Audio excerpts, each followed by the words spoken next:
Hey everyone, it's Your Name from Forensic. Welcome to the channel.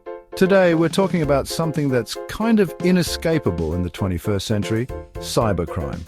It's like the Wild West out here in the digital world, and just like back then, it's important to be prepared.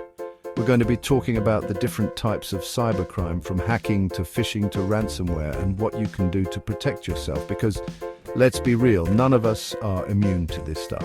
So, buckle up, hit that subscribe button so you don't miss out on any future videos, and let's explore the world of cybercrime together.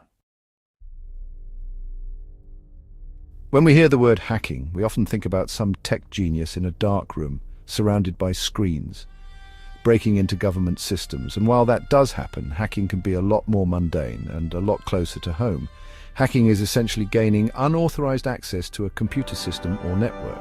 This could be anything from your social media account to your bank account, and the consequences can be devastating. Think about it, someone having access to your personal information, your financial details, even your private messages. And it's not just individuals who are targeted. Businesses, big and small, are also at risk of being hacked, which can lead to huge financial losses and damage to their reputation. Remember that time Target got hacked a few years back? Yeah, not a good look.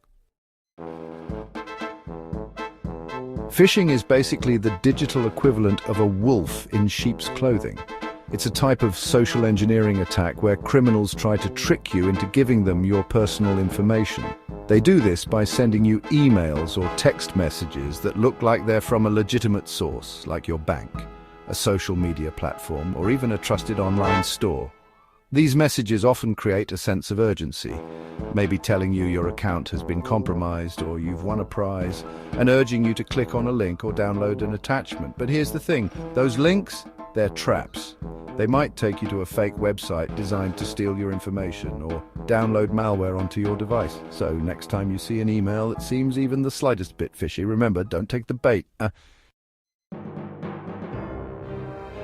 Ransomware is one of the scariest types of cybercrime because it's like being held hostage, but in the digital world. Basically, it's a type of malware that locks you out of your own computer or encrypts your files, making them completely inaccessible.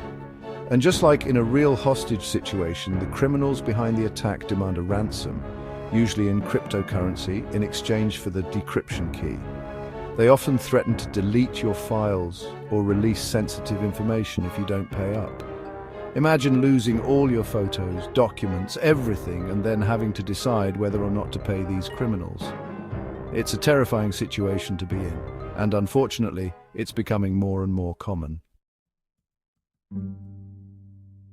Identity theft is like someone reaching into your life and stealing, well, you.